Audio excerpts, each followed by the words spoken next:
বিসমিল্লাহির রহমানির রহিম। সুপ্রিয় ছাত্রছাত্রীবৃন্দ, আসসালামু আলাইকুম। আজ অনলাইন টিউটোরিয়াল ক্লাসে উপস্থিত হয়েছি আমি মিনোয়ারা বেগম, প্রভাষক হিসাব বিজ্ঞান বিভাগ, উমরগনি এমইএস কলেজ, চট্টগ্রাম।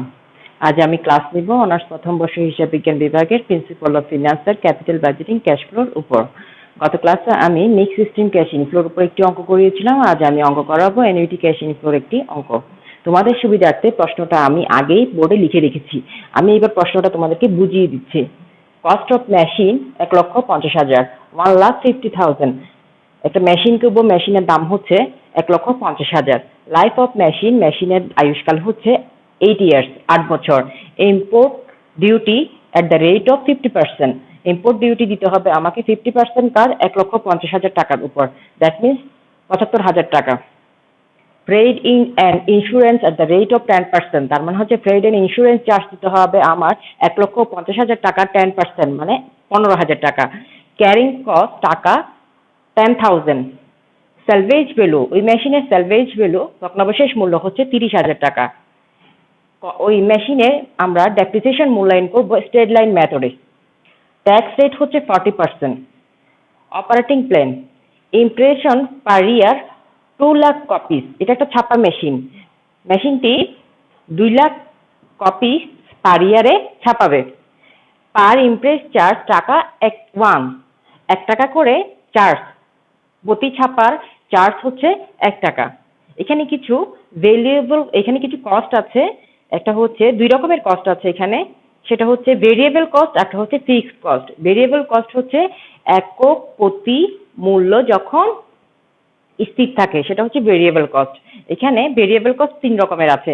একটা হচ্ছে পেপার, একটা ইলেকট্রিসিটি, অ্যান্ড আরেকটা হচ্ছে আদার ভেরিয়েবল ওভারহেড। আমি সবগুলোকে একসাথে তোমাদেরকে 65 পয়সা একসাথে লিখে দিয়েছি।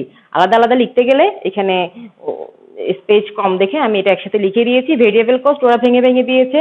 ওখানে ছিল তোমার পেপার হচ্ছে 0.4 মানে 40 পয়সা, লেবার হচ্ছে 15 পয়সা, ইলেকট্রিসিটি হচ্ছে 5 পয়সা, আর আদার ভেরিয়েবল ওভারহেড হচ্ছে 5 পয়সা। টোটাল তুমি হিসাব করলে আসবে ওখানে 0.65 মানে 65 পয়সা। আর ভেরিয়েবল কস্ট 2 রকমের আছে, একটা হচ্ছে রেন্ট, একটা হচ্ছে অ্যাডমিনিস্ট্রেশন। রেন্ট হচ্ছে 5,000 টাকা আর অ্যাডমিনিস্ট্রেশন হচ্ছে তোমার 20,000 টাকা। দুটা মিলে আমার আসবে কত? 25,000 টাকা। এইটাই হচ্ছে আমার আজকের প্রশ্ন। ওখানে আমাকে চেয়েছে বেসিস অফ ডেপ্রিসিয়েশন, অবচয় মূল্যের ভিত্তি, মূল্যায়নের ভিত্তি, অবচয় মূল্যায়নের ভিত্তি। 2 নাম্বার চেয়েছে ডেপ্রিসিয়েশন পার ইয়ার, প্রতি বছরে আমার ডেপ্রিসিয়েশন কত আসবে। তারপর চেয়েছে ইএটি, আর্নিং আফটার ট্যাক্স। তারপর চেয়েছে CFAT, cash flow after tax. আশা করছি তোমরা প্রশ্নটা আমার বুঝতে পেরেছো। আমি শুধু এইখানে ভেরিয়েবল কস্টিং জায়গায় আলাদা আলাদা না লিখে এটা আমি একসাথে লিখে দিয়েছি 0.65। তোমরা প্রশ্নটা এই কমার্স পাবলিকেশনের এক্সারসাইজ 5 এর পেজ নাম্বার 673 পৃষ্ঠায় পাবে, দেখে নিও। আবার বলছি, কমার্স পাবলিকেশনের এক্সারসাইজের 5 নাম্বার অঙ্ক, পৃষ্ঠা নাম্বার হচ্ছে 673 পৃষ্ঠা। মনে থাকবে, তোমরা এটা একটু লিখে নাও, বুঝে নাও, এবং ওই পেজটার নাম্বারটা একটু লিখে নাও, তাহলে তোমাদের খুঁজে পেতে সুবিধা হবে। আমি অঙ্কে চলে যাচ্ছি। আশা করছি তোমরা আমার প্রশ্নটা বুঝতে পেরেছো। প্রথমে কি চেয়েছে? বেসিস অফ ডেপ্রিসিয়েশন, অবচয় মূল্যায়নের ভিত্তিটা। আমি ওটাই নির্ণয় করছি। দেখো,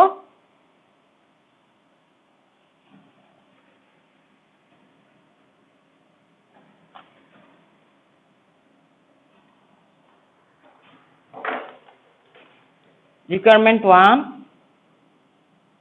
বেসিস অফ ডেপ্রিসিয়েশন। প্রথমে আসবে পারচেস প্রাইস কত টাকা ছিল? 1,50,000 টাকা।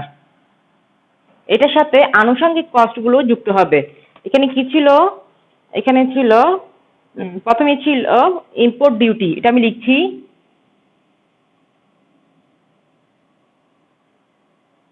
এটা দিয়েছিল তোমাকে at the rate of 50%। এটা হচ্ছে এই টাকার উপর ধরতে হবে। এটা ধরলে আসবে তোমার 75,000 টাকা। তারপর চেয়েছে তোমার ট্রেড এন্ড ইন্স্যুরেন্স। এটা হচ্ছে at the rate of 10%।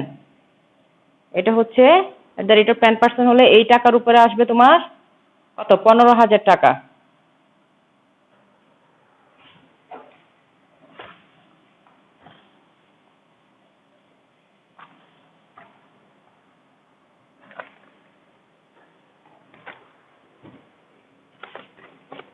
আরেকটা আছে কি ক্যারিং কস্ট, ওরা দিয়ে দিয়েছে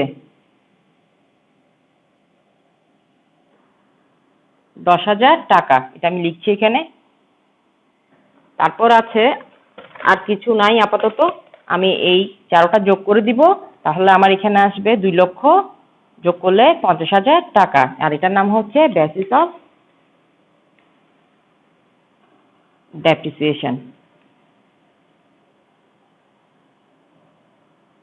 আমার 1 নম্বর রিকোয়ারমেন্টের কাজ শেষ।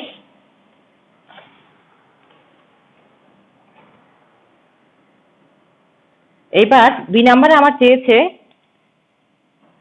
ডেপ্রিসিয়েশন পার ইয়ার।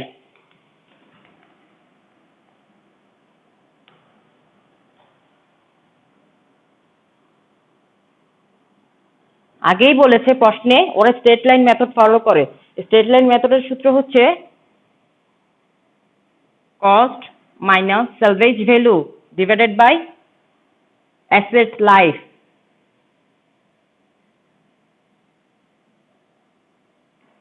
ঠিক আছে, এখন কি করব? মান বসাবো।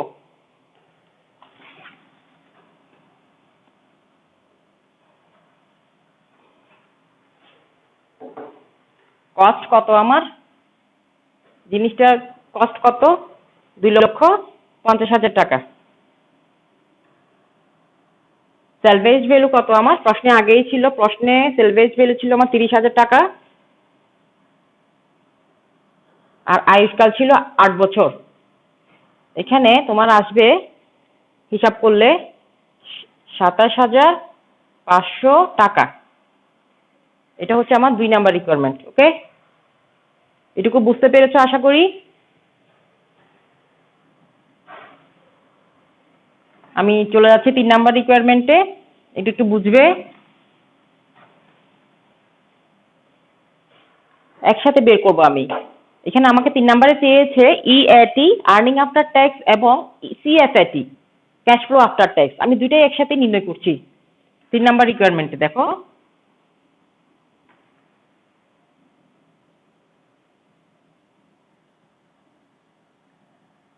ঠিক আছে, নেট প্রফিটও বলে, একসাথে বের হয়ে যাবে। প্রথমে লাগবে আমার ইনকাম। ইনকাম থেকে আমি এক্সপেন্স বাদ দিব, তাহলে যেটা আসবে সেটা হচ্ছে EBIT, earning before income tax. দেখো, ইনকাম বা রেভিনিউ যেটা লিখতে চাই, ইনকাম অথবা রেভিনিউ।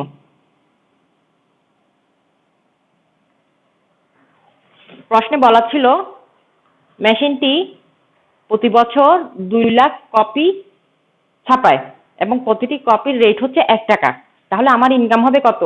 2 লাখ কপি। আমি তোমাদের সুবিধার্থে নিচে লিখে দিচ্ছি। দেখো, 2 লাখ কপিকে 1 টাকা দিয়ে গুণ করব, তাহলে কত হবে? 2 লাখ টাকা। ঠিক আছে, এক্সপেন্স এখান থেকে আমি বাদ দিব এক্সপেন্স।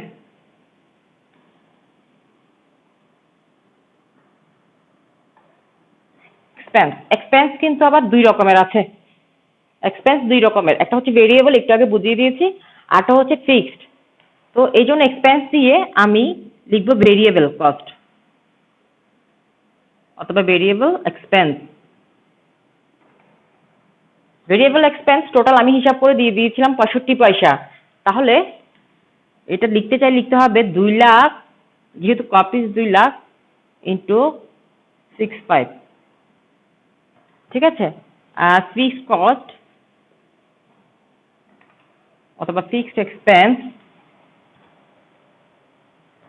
আমার 2 লাখের সাথে 65 পয়সা যদি তুমি গুণ করো, ওখানে আসবে 1,30,000 টাকা। আর এখানে ফিক্সড এক্সপেন্স দুইটা ছিল, একটা ছিল কি 5,000 টাকা, একটা হচ্ছে 5,000 টাকা, আর একটা হচ্ছে তোমার 20,000 টাকা। দুইটা মিলে হবে কত? 25,000 টাকা।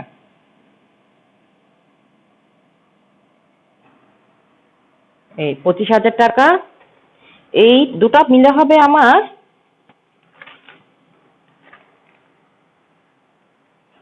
1,55,000 টাকা।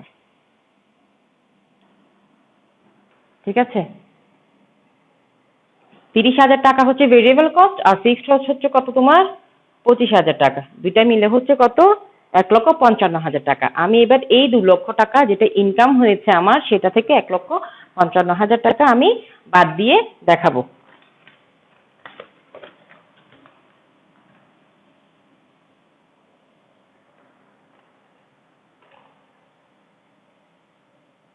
তাইলে আমার আর থাকে কত 45,000 টাকা। এটার নাম হচ্ছে ইভিটি। ঠিক আছে, ইভিটি থেকে আমি বাদ দিব ডেপ্রিসিয়েশন।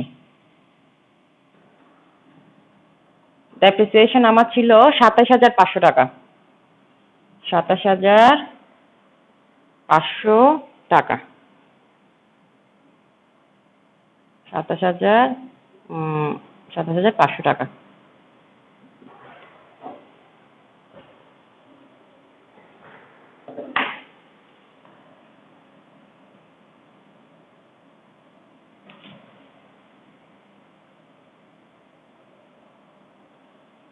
ঠিক আছে, এটার নাম হচ্ছে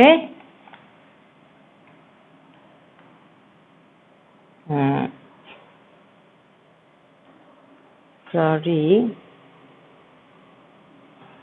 না, এটার নাম হচ্ছে ইভিটি।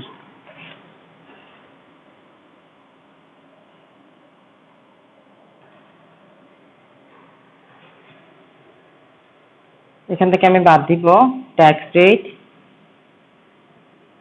40%।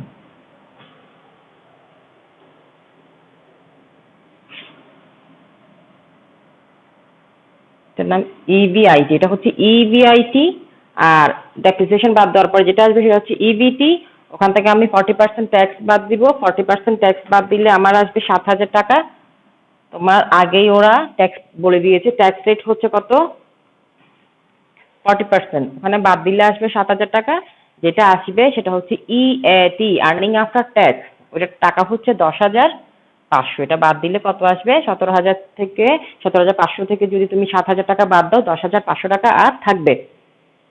ইএটি আমার 3 নাম্বার রিকোয়ারমেন্টে ছিল আমার ইএটি নির্ণয় করা। এটা হচ্ছে সেটা, এটা হচ্ছে সেটা। এখান থেকে এই ইএটির পরে তুমি ট্যাক্স দিয়ে তারপরে আর্নিং আফটার ট্যাক্স। ঠিক আছে, এখন কি করব, এখান থেকে এখানে আমি কি করব আবার ডেপ্রিসিয়েশনটা যোগ করে দিব। যে ডেপ্রিসিয়েশন আমি একবার বাদ করে দিয়েছিলাম সেটা আমি আবার যোগ করে দিব। যোগ করে দিলে এখানে কত হয়, এটা না 27,500 টাকা। ঠিক আছে, তাহলে এখানে তোমার হবে 38,000 টাকা।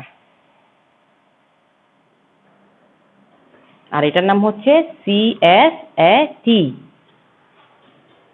ঠিক আছে, এখন দেখো আমি অঙ্কটা আবার একটু বলি।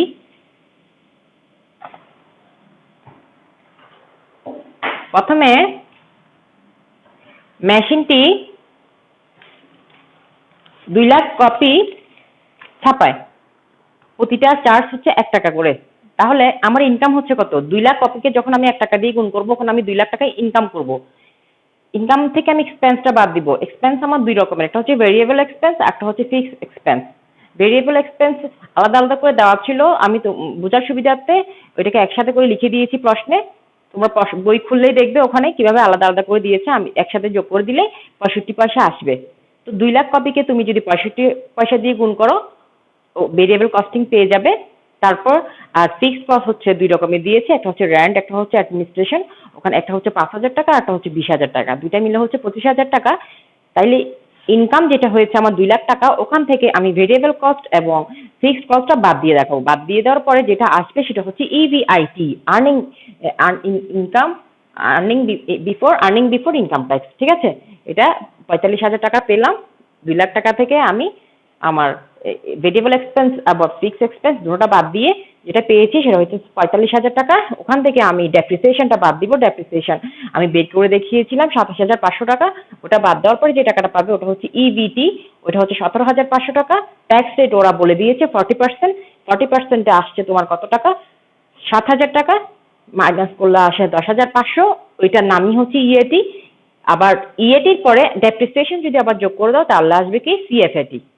ডেপ্রিসিয়েশনটা মূলত এখান থেকে বাদ দিয়ে কি করেছি, আমি ট্যাক্স রেটটা ধরেছি, আবার ডেপ্রিসিয়েশনটা যোগ করে দিয়েছি। ডেপ্রিসিয়েশনটা বাদ দিয়েই ট্যাক্সটা ধরতে হয়। ট্যাক্সটা ধরে ফেলার পরে আমি আবার ডেপ্রিসিয়েশনটাকে পুনরায় যোগ করে দিয়েছি। ট্যাক্সটা বাদ দেওয়ার পরে যেটা আসবে সেটা হচ্ছে ইএটি, আর্নিং আফটার ট্যাক্স। আর ডেপ্রিসিয়েশনটা যখন যোগ করে দিব তখন হবে সিএফএটি। তো আশা করছি তোমরা বুঝতে পেরেছো। এটাই হচ্ছে অঙ্ক। অঙ্কটা আমি আবারও বলছি, ক্যাপিটাল বাজেটিং ক্যাশ ফ্লোর চ্যাপ্টারের 5 নাম্বার এক্সারসাইজ।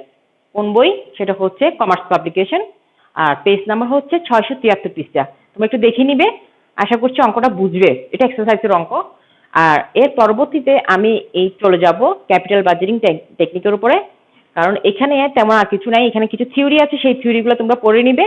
আর এই অঙ্কগুলো মূলত তোমরা আবার ক্যাপিটাল বাজেটিং টেকনিকে পাবে। আমি আগামী ক্লাসে ইনশাল্লাহ ক্যাপিটাল বাজেটিং টেকনিকের উপর আলোচনা করব। আজ এতটুকু পর্যন্তই থাকো। বাসায় থেকো, সুস্থ থেকো, আর নিয়মিত লেখাপড়া করো। অনলাইন ক্লাসগুলোর প্রতি চোখ রেখো। সবাইকে ধন্যবাদ। আল্লাহ হাফেজ।